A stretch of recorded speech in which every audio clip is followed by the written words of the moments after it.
I was the last person in the world that ever expected to contact a medium about the afterlife, but circumstances brought me to it.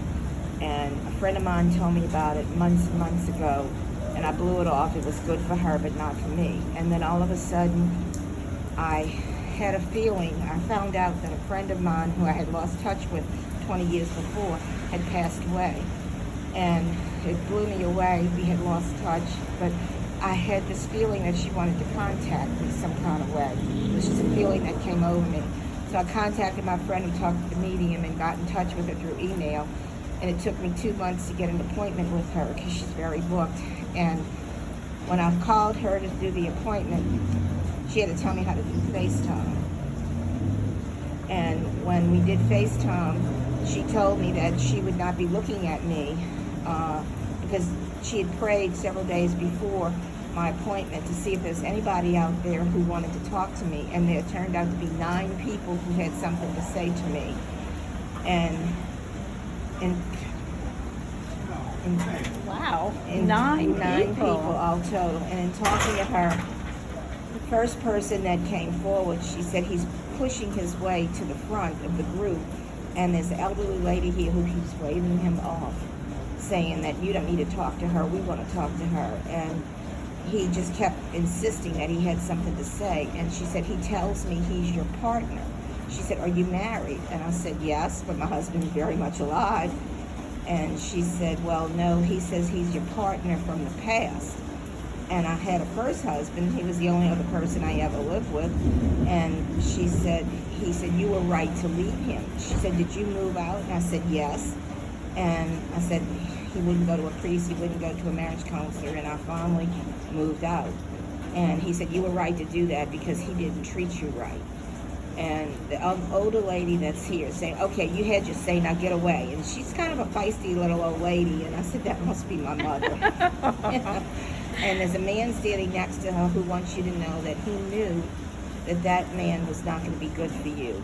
He was too selfish and self-centered, but he never wanted to say anything that would hurt you. So he let you marry him anyway. That was your father? That was my father. And that was my daddy to the T. He never wanted any confrontation with anybody. Then she said, there's another little lady sitting here that's sitting in a rocking chair rocking, and she's doing something with sewing or needlepoint or something. She's always got something in her hand that she's doing. I said, that's my maternal grandmother. She crocheted all the time in her rocker. She said, well, she wants you to know that she really loved you very much and was so glad that she got to live with you for all those years. And my mom and dad both wanted me to know that she said, are you having a health problem? And I said, yes. And she said, well, they want you to know you're doing right. You're doing everything right, and just keep up the good work. They're very proud of you because you're taking care of yourself. That's and wonderful. Then my in-laws came in, who were both deceased, and they wanted me to know that they told me some personal things that really made me feel good. They treated me like a daughter and thought of me as a daughter, and I was very good to them, and they wanted me to know that. And then my husband has 2 deceased brothers, and it turned out, she said, these other 2 men in the background, but they coming forward, and she said one of them is kind of ornery. And she said, did your husband knock heads with one of his brothers? And I said, yes. And he said, well, he wants you to know that he respected your husband, but he was always jealous of him because he had everything that he wanted, but he got over it. So he's glad to know that you all are doing well. And the other brother must have been closer to your husband. I said, yes, he was. And he said, well, he wants you to know how grateful he is that you're close to his children and grandchildren as you are, and you're looking out for them and taking care of them. And he appreciates that.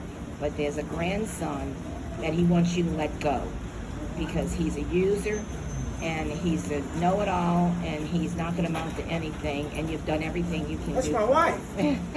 I just heard you describe my wife. Corey, yes.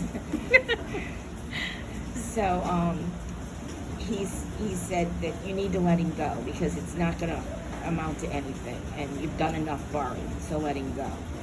And that was 8 people, and we were getting close to the end of the hour, and she asked me if there was anybody else, and I said, well, yes, the whole reason why I'm doing this is I worked for the telephone company for 33 years, and I lost touch with a friend last time I saw her was 20 years ago, and the last time I talked to her was 10 years ago.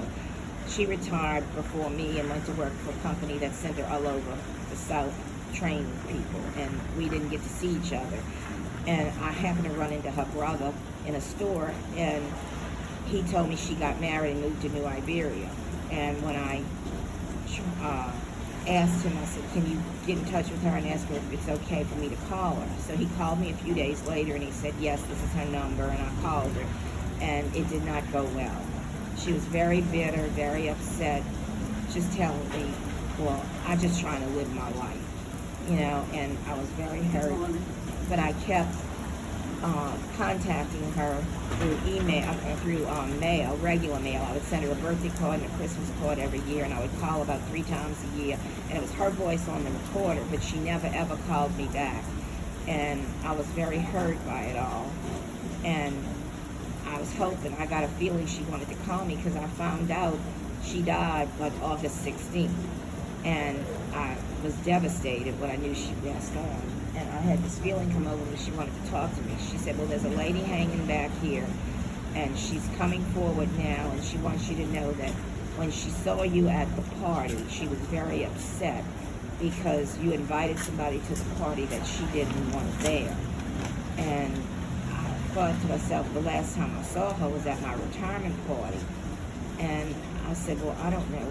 She said, well, it was a conflict she was having with someone at work, and that person was there.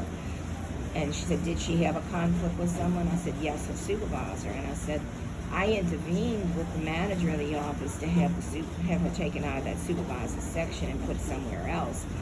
And I don't even remember that particular supervisor coming to my retirement party, but the company paid for my retirement party, not me. I gave them a list of family and friends I wanted to invite, and I'm sure I wouldn't have put that woman on the list, but she may have come invited by the company since they paid for it, and she was in management. So I said, I'm sorry if that upset her. I wasn't even aware of it, because I don't even remember that person being there.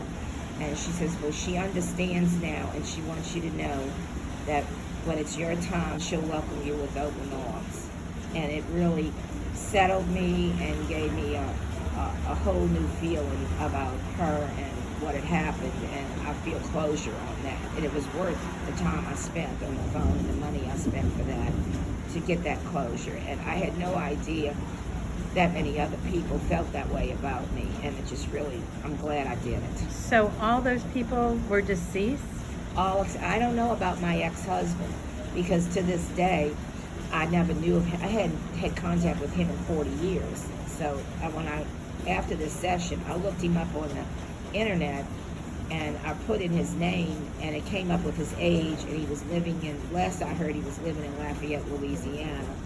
And then it came up his name in Lafayette and Knoxville, same age as me, which I figured that had to be him, but I could not find an obituary on it. So you think he was not deceased? I don't know. I called my friend who contacted me to the meeting, and I said, is it possible that somebody can come to you who's not deceased? And she said, oh yeah, that happens. She said, if something happened in their life to trigger something of regret or something that they needed to tell you, they can go through a medium to do it. That's incredible. And I didn't know that, so as far as I know, he's alive and well, but I guess I could go on the internet and pay a fee to get public records or whatever, and I just didn't feel like I wanted to do that. No, you got closure. I got closure. I want to thank you so much for sharing your story. You're welcome. Bless you. Thank you so much. It makes me feel so much better.